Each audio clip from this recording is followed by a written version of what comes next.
friends, it's time for Chapter 11 of The Mouse and the Motorcycle. Chapter 11, The Search. I have to go out into the hotel, Ralph informed his relatives. I've got to help the boy. Oh no, not out into the hotel, cried Ralph's mother. Not while the housekeeper is looking for mice, and if you're seen, you'll be in danger. I'll be back before dawn, said Ralph staunchly. I must go. Don't try to stop me. See, my boy, aren't you being a bit dramatic? Asked Uncle Lester. Whatever do you have to go out into the hotel for? To pilfer a pill, said Ralph. An aspirin tablet. His answer was dramatic enough even for Uncle Lester. His entire family stared at him in disbelief.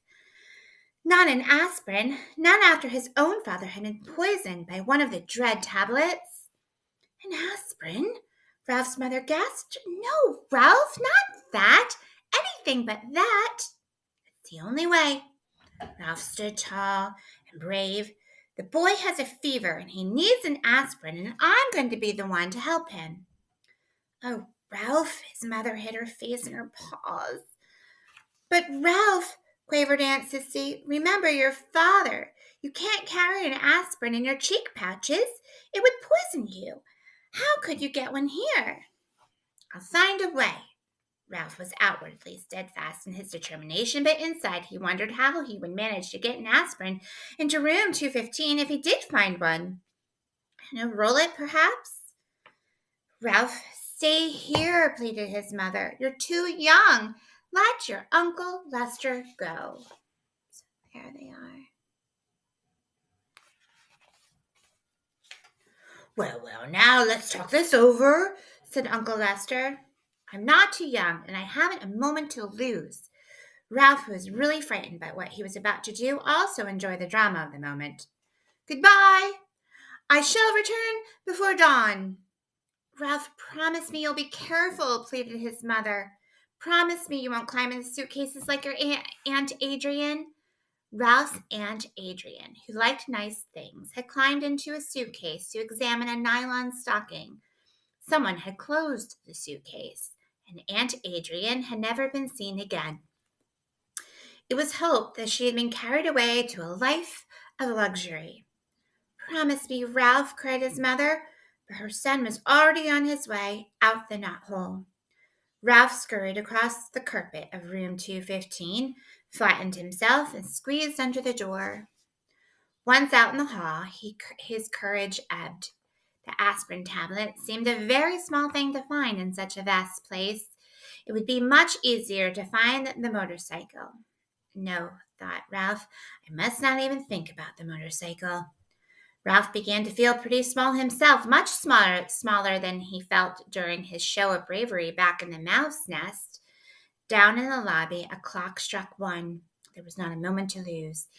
He ran to the next door, squeezed under the door, and searched under the beds and the dresser while the 2 guests slept soundly. All he found was a bobby pin. He skipped room 211 because his enemy, the little terror, was still there, and he ran on to room 209. A hurried search, frightening because of the loud and uneven snores that came from one of the beds, revealed nothing but a few pretzel crumbs, which Ralph did not have time to eat. On and on Ralph ran, down the hall, under the doors, around under beds and dressers. There was not a single aspirin tablet to be found. In one of the rooms he did see a penny that had rolled under a luggage rack, and remembered his mother's wish to leave a tip for the room service. But tonight he had no time for pennies. He must press on and find an aspirin. A small doubt began to creep into Ralph's thoughts as he ran down the hall to the last room on the 2nd floor. Maybe there was no aspirin. Maybe he was risking his life and the lives of his family for nothing. But Ralph pushed that thought aside. He would not let himself become discouraged. If there was no aspirin on the 2nd floor, there had to be one someplace on the ground floor. Tonight he was willing to brave the stairs to find it. He flattened himself and squeezed under the last door on the 2nd floor. There was nothing under either of the beds but the things Keith called dust mice. There was no sound but the rattle of the windows in the wind. Ralph started across the carpet toward the dresser when suddenly a light from the bedside table blinded him. He stopped, rooted to the carpet by fear, even though it was not likely that anyone was going to cut off his tail with a carving knife. He heard someone slip out of the bed and utter a sound halfway between a squeal and a scream. Before Ralph knew what was happening, an ordinary drinking glass had been clamped down over him, and there he stood in a glass trap. But then his eyes were adjusted to the light, and he found himself facing a pair of bare feet. Looking up, he saw the feet belonged to a young woman in a pink nightgown. "Mary Lou, wake up," she whispered to the young woman in the other bed. "Look what I've caught." "Huh?" said Mary Lou, blinking and raising up one elbow. Her hair was done up in pink rollers. "Betty, are you out of your mind? It must be past 1 o'clock in the morning." The night was slipping by too quickly for the trapped mouse. He was terrified and he was desperate. No one in his family had ever been trapped under a drinking glass before. Worst of all, he was failing Keith and endangering his whole family. "Wake up, Mary Lou, and look," insisted Betty. "I was getting up to stop the rattle in the window, and I caught a mouse." This news roused Mary Lou from bed, and the two young women knelt on the carpet to look at Ralph, who promptly turned his back. He did not care to be stared at in his misery, but it was no use. The women moved around to the other side of the glass. "Oh, isn't he darling?" said Betty. "Just look at his cunning little paws." Mary Lou leaned closer for a better look. "Oh, and his little ears. Oh, aren't they sweet?" Betty was delighted. It was disgusting. It was bad enough to be trapped and stared at, but to have this pair carrying on in such a gushy fashion was almost more than Ralph could stomach. Cunning little paws, indeed.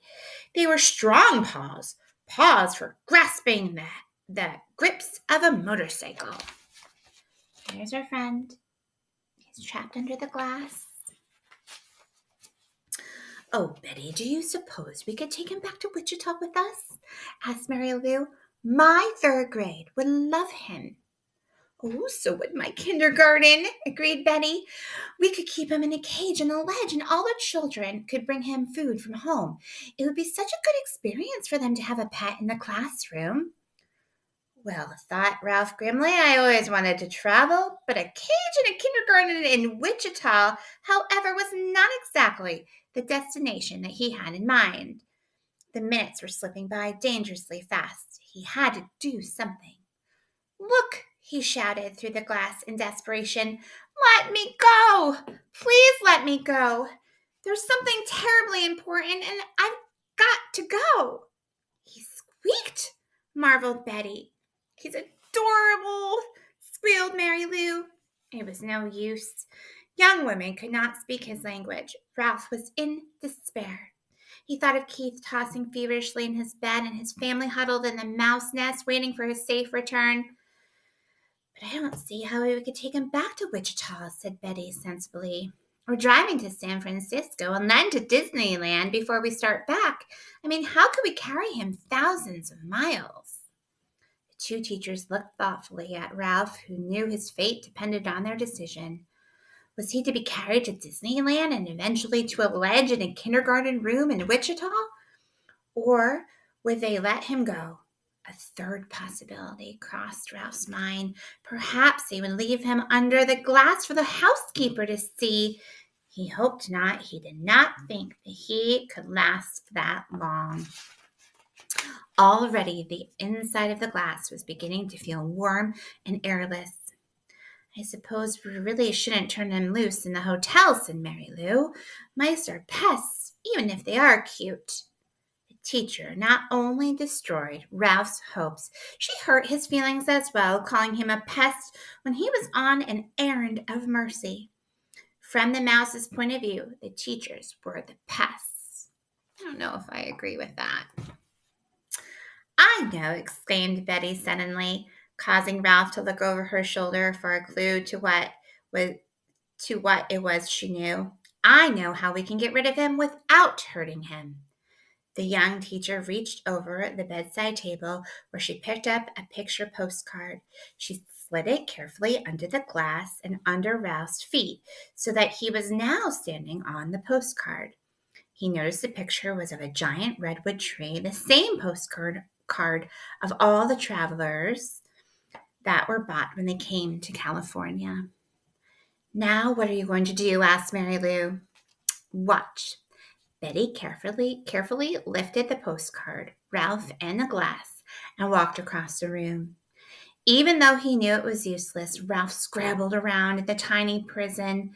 He was afraid she was taking him toward the washbin. He had heard of mice being drawn by people who did not like traps. The teacher walked not to the washbin, but to the open window. She held Ralph across the sill, removed the postcard from the glass, and gave it a little jerk that shook Ralph off into the vines that grew up the side of the building. There, she said, and closed the window, leaving Ralph clinging to a vine high above the ground. Oh no.